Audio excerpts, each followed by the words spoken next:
dawladda lacag la'aan maaha lixdaa bilood ay dawladda xafiiska ku jirta lacagta soo martay ay dawladda Ruto bisiisay waa 4.2 billion 4.2 billion cabdi dhaqan waxba amusoonin qodobka koowaad waxaan rabaa inaan ka hadlo aan u faro walaalkayga governor Garissa County mudane Nadiif Jaamac qodob waxaa jira uu noo sheegay la yiraahdo Madenge geedka Madenge la yiraahdo wuxuu ka sheegay ijaara barsida uu ka sheegay jamhuuriyadda Garissana uu ka sheegay uu yiraahdo Madenge ayaga bixis ah dadweynihiina waa loo sheegay fagaara loo sheegay dadkii oo wax la bixin lahaay ama taageero ku siin lahaayna uu sheegay Soomaa maxaa aamusanahay habeeniyo maalin la gooshaan ugu weydiiyay geedka Madenge shaqadiisa waad qaadateen intee geeseen annaka waxaan sheegay geedka Madenge weli noo lama dhiibin meel aan geynayno xafiiska aan geyn lahayna noo lama sheegin khidmadaad qaadan lahaydayna noo lama sheegin saddexdaas oo shay noo la sheegina Madenge aan bixina ma dhihi shaqaale baay qornaayeen Soomaan 2017 ilaa 2022 shaqaalihii la qoray nidaamkii lagu soo qorin dawladda markay soo gashay way darabday in ay wax saxdo baan soo afgaranay fagaarana waa la sheegay reportka in noola keeno Garissa County Assembly ayaan ogeyn hadalkii aad maqla waxay noqotay in task force la hagaajiyo guddi la qabto arintaas baaro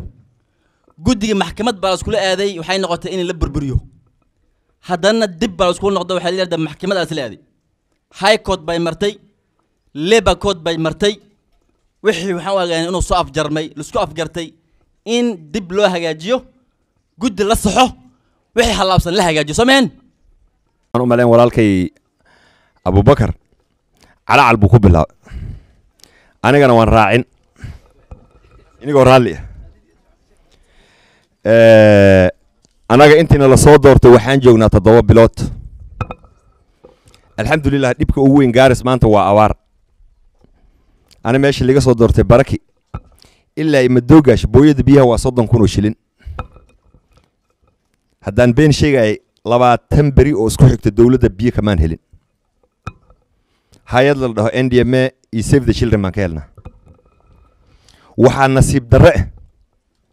sida xaqiiqadii dawladda lacag la'aan maaha lixdaa bilood ay dawladda xafiiska ku jirta lacagta soo martay ay dawladda Ruto bisiisay waa 4.2 billion 4.2 billion cabdi dhaqan waxba amusoonin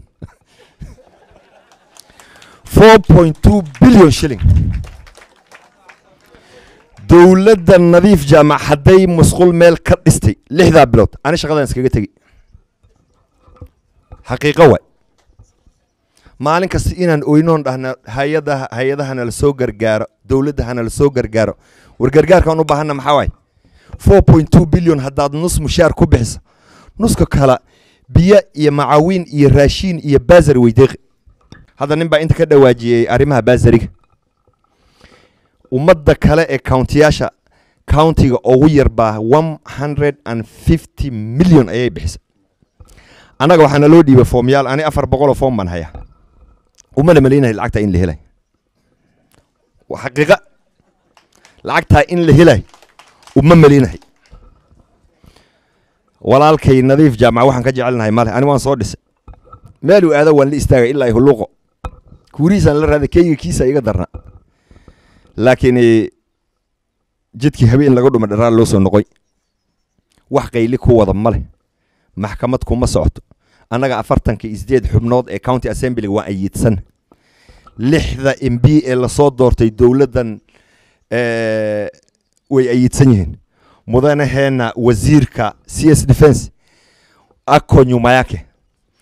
waxan bending bills baa la bixin iyo waxan halaga dhaaf umada baabaayso nin loo hadlo maxal ma hadlo arimahan county anagu dhanbayna dhibahayaan laakiin anaga afka noo aandho hadal baa la bilaabay maxalli dawladda hore laga qaaday alaal iyo story baa la bilaabay sababkiisin ana afdal maxal waa dahab laakiin xasan geelle si fiican baa ugu dhufto asaga hadhow dambe ee dambe laga daba keenay laakiin arrimo maxaa jirta aan ka aamusnaan karin inta aamusnaan karo aan aamusnaanay 3500 oo ruux baa dawladdan shaqo laga tiray weligeed Kenya kama dhicin